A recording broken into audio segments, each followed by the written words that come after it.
Episode 10 की शुरुआत में हमें केल्विन को दिखाया जाता है जो कि अभी अभी सो के उठा था और उसके बगल में मेल्फीना भी उसे पकड़ी हुई थी।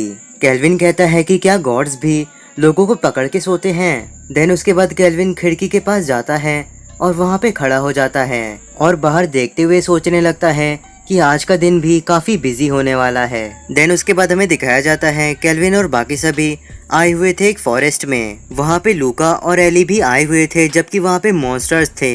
तो फिर एली कहती है केल्विन से कि आखिर हम दोनों यहाँ पे क्यों आए हैं, हम लोग तो सिर्फ एक मेड्स हैं। तो फिर केल्विन एली और लूका से कहता है कि तुम लोग भले ही सर्वेंट होगे लेकिन तुम्हें भी ताकतवर होना चाहिए। भले ही केल्विन ने गोलम्स को खड़ा कर रखा है मेंशन के दरवाजे पे, लेकिन तभी भी अंदर के लोगों को ताकतवर होना चाहिए किसी भी चीज के लिए तैयार होने के लिए। तो फिर रियोन वहाँ पे आकर के पूछती है तो वो यहाँ पे क्या कर रही है, उसे तो लड़ना भी नहीं आता तो वो मॉन्स्टर को हरा करके कैसे अपना लेवल बढ़ाएगी। केल्विन कहता है कि तुम्हें कुछ भी नहीं करना, मेरी एक्सपीरियंस शेयरिंग स्किल से तुम्हारे को एक्सपीरियंस मिलता रहेगा और तुम्हारा लेवल बढ़ता रहेगा। एली, लूका और रियोन को बात समझ में नहीं आती तो फिर मेल्फीना बताती है कि इस स्किल का इस्तेमाल ऐसे होता है कि दूसरे मॉन्स्टर को हराएंगे और तुम्हारा लेवल खुद ब खुद बढ़ता जाएगा।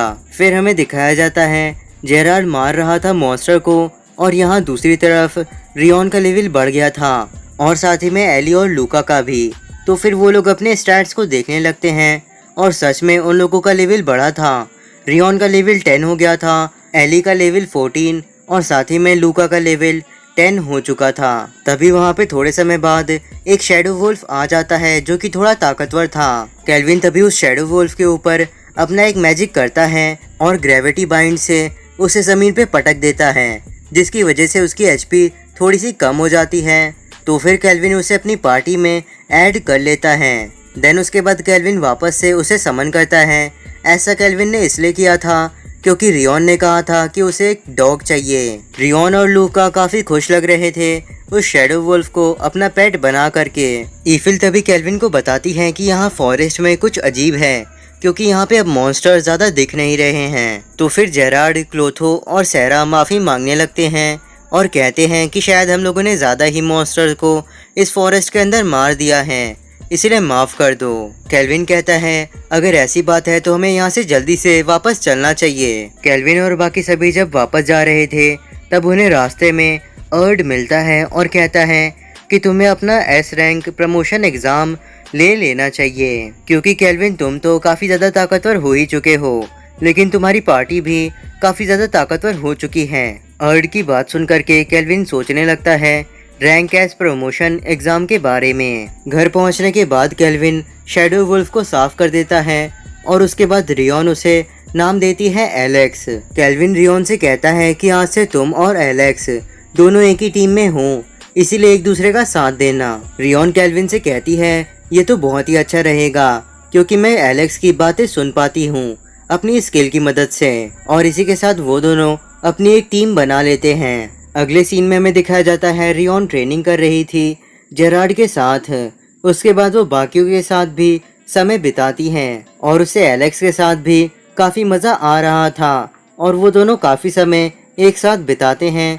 और कुछ समय की ट्रेनिंग के बाद रियोन का लेवल 65 तक पहुंच जाता है। देन उसके बाद एक रात को केल्विन के मेंशन के सामने काफ़ी सारे ब्लैक विंड पार्टी के मेंबर आते हैं। केल्विन उनसे लड़ने के लिए पूरी तरीके से तैयार था लेकिन तभी वो फार साइड का इस्तेमाल करके उनके लेवल को देखता है जो कि 20 से कम रहता है। उन लोगों का लेवल काफ़ी कम था और उनसे कोई खतरा भी नहीं था, इसीलिए केल्विन कहता है रियोन से कि क्या तुम इन लोगों को हराना चाहोगी। केल्विन रियोन को ये भी बताता है कि वो उनकी पार्टी की सबसे नई मेंबर हैं और अगर रियोन अभी इन लोगों को हरा पाएगी तो फिर उसे आगे चल करके लड़ने में दिक्कत नहीं होगी। रियोन केल्विन की बात सुन करके काफी खुश हो जाती है और कहती है कि वो इन लोगों को जरूर हरा देगी। आगे हम लोगों को ब्लैक विंड की इस पार्टी के लीडर को दिखाया जाता है जो कि हमला करने के लिए कहता है और उसके सारे के सारे मेंबर आगे बढ़ के हमला कर देते हैं। केल्विन और सेरा रियोन की लड़ाई को देख रहे थे ये जानने के लिए कि आखिर रियोन उन लोगों को हरा पाएगी या नहीं। आगे एलेक्स और रियोन पहुंच जाते हैं ब्लैक विंड पार्टी के मेंबर के पास और उन्हें मारना शुरू कर देते हैं। वो दोनों एक टीम बन करके सभी के सभी ब्लैक विंड पार्टी के मेंबर्स को आसानी से मार पा रहे थे। सैरा और केल्विन समझ जाते हैं कि रियोन और एलेक्स मिलकर के ब्लैक विंड पार्टी के सभी मेंबर्स को आसानी से ही हरा देंगे।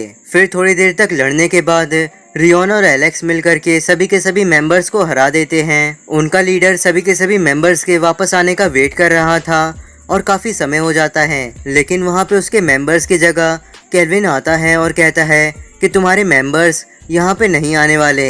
तभी वो लीडर काफी हैरान हो जाता है और कहता है तो तुम ही वो हो जिसने लॉर्ड क्रिस्टोफ को हराया था, जो कि हमारे पार्टी के लीडर थे। केल्विन तभी उसे देख करके हंसना शुरू कर देता है। अगले सीन में हमें ट्राइसन के रॉयल कासल को दिखाया जाता है। कासल के अंदर एक जरूरी मीटिंग चल रही थी। वहाँ पे ट्राइसन के एम्परर भी थे जिनका नाम है जेल ट्राइसन। एम्परर कहते हैं कि हम सभी यहाँ पे एक बहुत ही जरूरी मैटर को डिस्कस करने के लिए आए हैं। तो फिर ट्राइसन का प्रिंस एम्परर का बेटा कहता है क्रिस्टोफ और उसकी पार्टी का ये आइडिया था कि स्लेव्स को पकड़ा जाए, वो भी दूसरी कंट्रीज से, इसीलिए अब वो लोग पकड़े जा चुके हैं और हम लोगों को अब दिक्कतें आ रही हैं। एम्परर भी तभी बाकी सभी से कहता है कि क्रिस्टोफ और उसकी पार्टी का हम लोगों से कोई भी लेना देना नहीं है। उन लोगों ने जो भी किया था वो सिर्फ अपने फायदे के लिए किया था, लेकिन कोई भी कंट्री उनकी बातें नहीं मान रही है और अगर ऐसे ही चलता रहा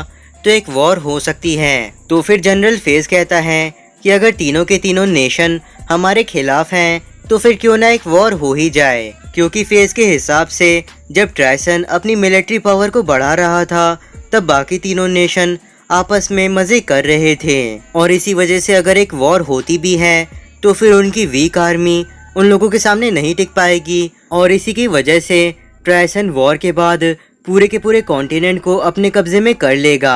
प्रिंसेस कहती है कि तुमने वॉर के बारे में बात तो सही कही है, क्योंकि हमारी कंट्री का हमेशा से यही गोल था कि पूरे के पूरे कॉन्टिनेंट को यूनिफाई कर लिया जाए, लेकिन ये उतना भी आसान नहीं होगा क्योंकि बाकी तीनों नेशन उतने भी कमजोर नहीं हैं। प्रिंस तभी कहता है कि उसने आज तक जितनी भी लड़ाइयाँ की हैं दूसरे नेशन के साथ, उसे कभी भी अपने टक्कर का कोई भी इंसान नहीं मिला है। साथ ही में उन लोगों के पास इस बार एक नया हथियार भी है। देन उसके बाद हमें एक मॉन्स्टर को दिखाया जाता है जिसके ऊपर एक कॉलर लगा हुआ था और यही वो हथियार है जिसके बारे में प्रिंस बात कर रहा था। इस कॉलर की मदद से एस क्लास मॉन्स्टर्स को भी कंट्रोल किया जा सकता था।